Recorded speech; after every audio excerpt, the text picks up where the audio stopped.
Hey everyone, A Wild Chikorita here, and welcome to my first top video. I don't want to call it a top 10 because I'm actually doing today the top 15 Pokemon that I completely forget exist. So there are like 700 something Pokemon out there, and odds are we're not going to remember all of them, even though we all love Pokemon very much and they're all special in their own little ways. I forget some of them. Sometimes someone will pop up in the wild in a randomizer and I'm like, oh yeah, that Pokemon. So today I'm here to cover my top 15 Pokemon that I personally forget about. This is my own personal list, so if you guys have different ones, make sure to let me know. But these are the 15 that I forget. And before we jump in, I want to apologize for kind of my crappy webcam. I wanted to do kind of like a face cam thing this time, but I don't have like a webcam. I just have the one on my laptop and it's kind of bad. So bear with me on that, but we're going to jump into the list. So at number 15, I have CASTFORM. CASTFORM is one of those Pokemon. It came out in Generation 3, and it is most memorable for being given to you when you do the Weather Institute in Ruby, Emerald, and Sapphire. And, you know, it's just kind of handed to you. And the cool thing about it was that it could change according to the weather. So it did, you know, it had all sorts of different forms. It was really cool. But other than that, did anyone actually battle with that Pokemon? Did anyone put it in their team and train it up? Because I would really like to know if you did. Because I personally get it, put it right in the PC, and I don't see CASTFORM again until ever, actually. You know, CASTFORM isn't very strong. He's got a base stat of 70 on every, making his total stat like 420. He appears in a few episodes of the anime, appears in the manga like once or twice. I think has a small feature in a movie maybe, but other than that, CASTFORM just isn't very memorable for me. I forget him right away, right after he gives that little incident in the Weather Institute. That's about it. Sorry, CASTFORM. Plus, what's so memorable about a little weather ball with a pair of testicles? Anyway, on to number 14, I have Sudowoodo and Bonsly, or Bonsly Sudowoodo, whichever way you want to put it. So Sudowoodo, you are playing, the, I believe it's Gen 2. You're playing and you walk up to this route and there's a little weird tree. You can't use cut on it, you can't walk around it, so what the hell is this tree? And then you finally get the squirt bottle and you were able to walk around this tree. Or actually not walk around, but you were able to wake the tree up because it's a Pokemon. It is a brand new Pokemon that we have never seen in this generation, and it is Sudowoodo. And Sudowoodo, not overall a bad Pokemon. It's not great. You know, and I did try really hard never to kill it because I wanted to catch it because I was like, what is this cool tree? You know, there's only got to be like one of these. So I would try so hard to catch that tree. And it turns out to be a Sudowoodo that I would only train probably about 5-10 levels. And then PC. Never to see again. In Generation 4, they introduced Bonsly. And Bonsly's a baby Pokemon. Other than, I believe, Brock having one in the anime, Bonsly didn't play any part in the games. Bonsly is just a baby Pokemon. So Sudowoodo overall is not bad, but after that one little event where you get all excited because you get to waken the tree, that's about it. I'm sorry, Sudowoodo. Number 13, SURSKIT. SURSKIT's just one of those little Pokemon that I just don't remember. I really just don't remember. SURSKIT does evolve into Masquerain at level 22, and Masquerain's not bad. I actually get Masquerain very often when I'm on Pokemon Showdown, but again, SURSKIT, first evolution, not that strong, not that great. I don't even really remember where he gets it. But yeah, SURSKIT is one of those Pokemon. Just completely goes over the head, and when I see one in the wild, I'm like, oh look, a SURSKIT, I forgot about those things. So, sorry, Max. Up to number 12, I believe we're on. Yes, I have IGGLYBUFF, CLEFFA, and HAPPINY. Now, I put these three together because they are basically the same exact Pokemon, all three of them. They're all baby Pokemon. And IGGLYBUFF and CLEFFA were introduced in Generation 2 and HAPPINY later in Generation 4. But you only really needed these Pokemon to fill up your Pokédex. Other than that, you don't use them. You don't fight with them. You don't go out of your way to really catch them unless you're trying to fill up your national dex. And for baby Pokemon, especially because I'm a girl, I expect them to be adorable. and I really don't think that they're that cute. Maybe CLEFFA a little bit. But I don't think they're that cute. So other than that, as far as baby Pokemon being useless, I also don't remember them at all. Number 11. +1. I have Stantler at level, not level 11, at number 11. So Stantler is a Generation 2 Pokemon, just an overall basic normal type. There's not really anything extra about Stantler. He's a normal type, he learns normal type moves, you know, he's weak to fighting, he resists Ghost, he has a base total stats of 465, and, you know, medium-sized move pool, nothing crazy. And Stantler isn't bad. I don't dislike Stantler. I just don't really remember him in the games. Even in the game that he's in, I'm like, oh, when I see him, you know, that's cool. And, you know, Deerling and Sawsbuck may have made this list, but I think because those two have, like, they change colors according to which season of the year it is, I kind of remember them a little bit more, and they're a little bit newer. But, unfortunately, Stantler, I don't really remember you. Sorry, bud. And coming in at number 10. This is 10, right? I hope that I have these numbers right. I have Parasect up next. So Parasect is a Generation 1 Pokemon. We all love Gen 1. I mean, that's where it started. But Paras was one of those Pokemon that you could catch in Mount Moon after you fed through all the Zubats and all the Clefairies and all the really annoying trainers and trying to find your way through that stupid tunnel. And Paras is kind of just a breath of fresh air. You know, it's a different Pokemon. And I remember, you know, back when I used to catch a Paras just because it was something different. But it's not strong, so I never evolved it. Ever. And so, unfortunately, because of this reason, I always forget Parasect. I forget that he evolves. I almost wish that it would evolve a third time, because unfortunately Parasect just isn't good for much. So you evolve Paras at level 24 and it becomes Parasect, but because of, I guess, Paras's lack of skill, I completely forget about Parasect because I never continued on with Paras. So that is that one. On to the next, we have TYROGUE. TYROGUE is yet another baby Pokemon. We all know the downfall of a baby Pokemon. They're not really good for much, and unfortunately there is a couple on this list, spoiler alert. TYROGUE was kind of different though. TYROGUE is definitely one of my favorites out of all the baby Pokemon. It evolves, it has the potential to evolve to 3 Pokemon, and that is based on its stats. So, you know, I would remember, I think the only time I've ever really had a TYROGUE is because I wanted Hitmontop. And you have to make sure, you have to breed those things and find the right ones to make sure that those stats are equal. You can't have Hitmontop. But other than that, TYROGUE wasn't good for much. You wanted TYROGUE so that you could evolve it. And after you evolved it, I completely forget that TYROGUE exists. I forget that there was even a first evolution. So unfortunately, TYROGUE gets this spot next. After TYROGUE, I have QWILFISH. Now, QWILFISH, I'm sure, is one that you guys were all expecting. And it would be farther down the list, except for a couple reasons. This Pokemon, unfortunately, isn't good for much.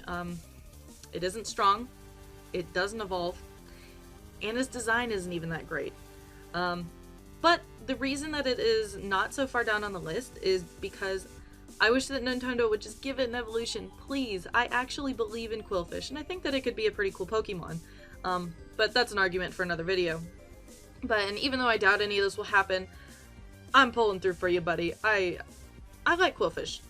I sense some potential, but unfortunately, for these reasons, I forget about you sometimes. Next, I kind of grouped some Pokemon together on this one. So for this group, I have Shellos and Gastrodon, and then I have Glameow and Purugly. Now these are both Generation 4? Yes, Generation 4 Pokemon. And you honestly can actually find them somewhere similar in routes. I remember catching Shellos in the Valley Windworks kind of area. There's some grass. And then Glameow, I think, is in some area around that. Other than that, that's it. I remember running into Shellos and thinking, oh look, there's 2 different colors, and then I remember seeing a Glameow and I'm like, oh look, a normal cat Pokemon, how original. But other than that, and unfortunately I never even cared enough to catch a Shellos to evolve it into a Gastrodon, and even though I think Gastrodon is kind of a cool looking Pokemon, I've never used one. Along with Glameow, why would you catch such an adorable little cat for it to evolve into a hideous cat? Why? Nintendo, would you take something so adorable and make it so ugly? I don't understand. But, for these reasons, I just don't remember them. I didn't want to catch the Pokemon because they were weak, and then they were kind of just dumb when they evolved. And unfortunately, Gen 4, that is where you kind of screwed up, is definitely these 4 Pokemon, because I just don't remember them. And just in case you guys are wondering, I do have some notes in front of me. Up next, I have KRICKETOT and KRICKETUNE.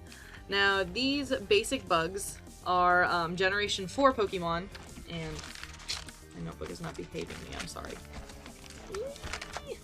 Alright. And these Generation 4 basic bug Pokemon appear, you know, often in the anime for just a couple seconds. You don't really, there's not an episode of them. They're just kind of appear, background Pokemon. But other than that, I don't care. I don't care about KRICKETOT. You know, these are kind of actually 2 of the Pokemon in this list that I don't actually like. I even remember the Sawada line from the newer games. I would rather have a Caterpie than I would rather have the KRICKETOT and the KRICKETUNE. They're not good, and they're kind of just there. I would actually, Burmy and Wormadam were more memorable to me, than KRICKETOT and KRICKETUNE. Burmy mostly because he's really ugly, but, KRICKETOT and KRICKETUNE, I'm sorry, I don't remember you. Next up, in my number 4 spot, I have Darumaka. Now this is a Generation 5 Pokemon. This little Zen Charm Pokemon, 1 foot tall, was introduced, and it evolves into the powerful Darmanitan. Darmanitan is awesome, and then he's got that cool little Zen form, he turns into like a ball or something like that. And Darmanitan is great. I see, you know, a lot of used in competitive battling and showdown, and Darmanitan is just kind of a cool Pokemon to have in general. But the first evolved form is just kind of this little red thing, and every time I see one, I'm like, oh, that's a Pokemon. I completely forgot. This is one of those ones I don't even really have a reason for. I just completely forgot Darumaka existed all the time. I never caught one in the game. When it first came out. I've gotten a couple off Wonder Trade maybe, but that's about it. Next on the list, in the number 3 spot, I have Chingling. Now Chingling, yet another baby Pokemon. Chingling is in the top 3 of this list for a couple different reasons. A pre-evolution, Chingling is the pre-evolution of Chimecho. Now, first off, Chimecho is already tiny and pretty much useless. I don't understand why they gave Chimecho a pre-evolution, because Chimecho's kind of worthless as it is. And so I would never catch a Chimecho, and I sure as heck don't need a Chingling unless it's for the National Dex. So, for these reasons, it's not very memorable. It's got like a base stat of like 285.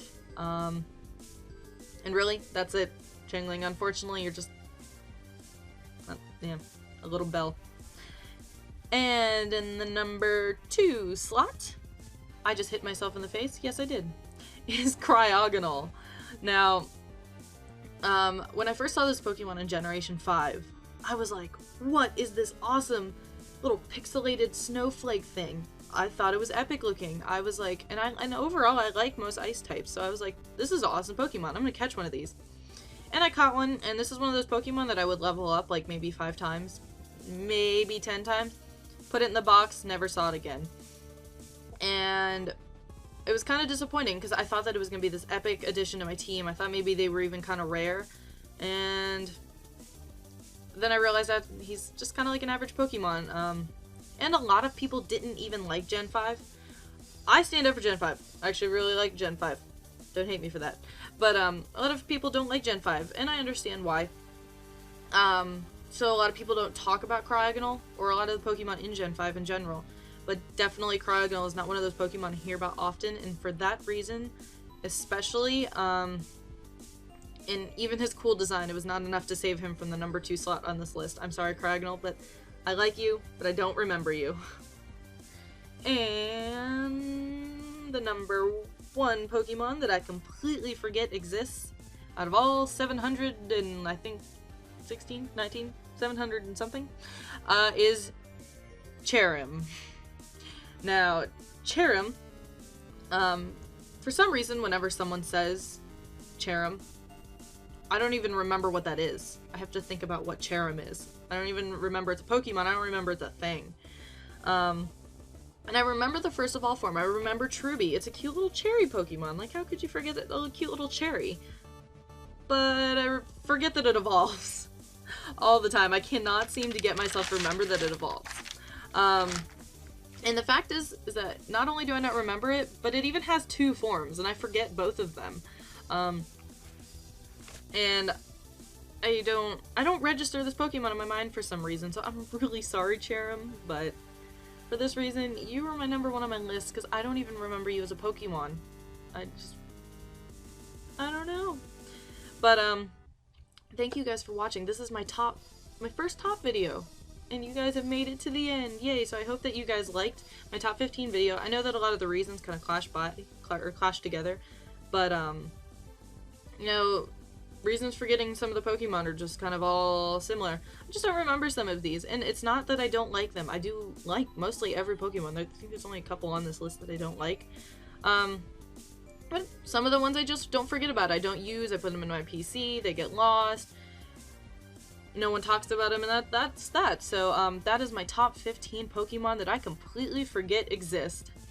And make sure that you guys remember that this is my own personal list. So if you guys have different Pokemon that you forget about, let me know what they are. Leave me a list down below, tweet me on Twitter, comment in the section below. And I would love to hear what Pokemon you guys forget, because there are a couple that I did consider putting on this list, and I didn't. They almost made it, but there were small things about them that I made them a little bit more memorable. So, until then, make sure to like this video and comment on it, and if you guys like these top videos, and then I will do more. You can also comment below and let me know what other top videos you'd like me to do. Yeah? Alright, well thank you guys for watching. It has been great, and I will see you guys in the next episode. Bye!